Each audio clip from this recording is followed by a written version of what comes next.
আজকে রান্না করব কই মাছের গঙ্গা যমুনা।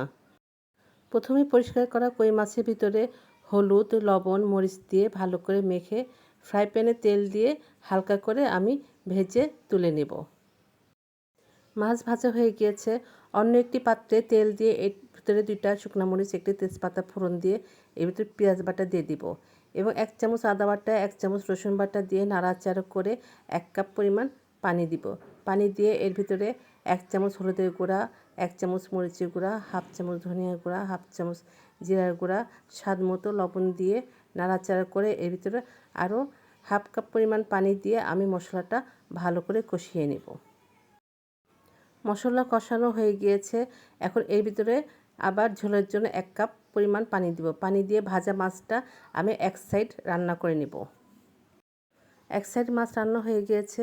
এখন অন্য একটি পাত্রে আমি তেল দিয়ে এর ভিতরে সামান্য কালো জিরা, কাঁচামরিচ ফোড়ন দিয়ে সরিষা বাটা দিব এবং 1 চামচ পরিমাণ হলুদের বাটা দিয়ে দিব এবং খুব সামান্য পরিমাণ লবণ দিয়েছি। লবণ দিয়ে আমি সরিষা বাটাটা কষানোর পরে আমি আরও 1/2 কাপ পানি দিয়ে দিলাম। কই মাছ এক সাইড রান্না করেছিলাম। যে সাইডটা আমি রান্না করি নাই সেই সাইডটা আমি সরিষা বাটা মশলার ভিতরে আস্তে করে বসিয়ে দিব এবং এই সরিষা বাটা মশলাও আমি এক সাইড রান্না করব। সরিষা বাটা ঝোলটা শুকিয়ে আসলে পারে আমি যে এক সাইড রান্না করার পর যে মশলাটা ছিল সেই মশলাটা আমি মশলার সাইড রান্না করেছিলাম সেটাতে আমি দিয়ে দিব। দিয়ে অন্য একটি পাত্রে আমি এটা তুলে নেব। তুলে নিয়ে এক সাইডে মশলা দিয়ে দিব এবং যে সাইডে আমি সরিষা বাটা দিয়ে রান্না করেছিলাম সেই সাইডটা আমি সরিষা বাটা মশলা দিয়ে সুন্দর করে পরিবেশন করব। তৈরি হয়ে গেল কই মাছের গঙ্গা যমুনা রান্না।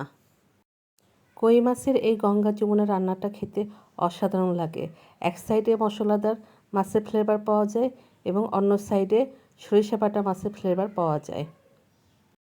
একই রান্নায় একই মাছের থেকে 2 রকম রান্নার স্বাদ অন্যান্য রান্না থেকে সম্পূর্ণই ভিন্ন এবং এটা খেতে দারুণ টেস্টি হয়। একবার হলেও সবাই এই রান্নাটি বাসায় করে খাবেন।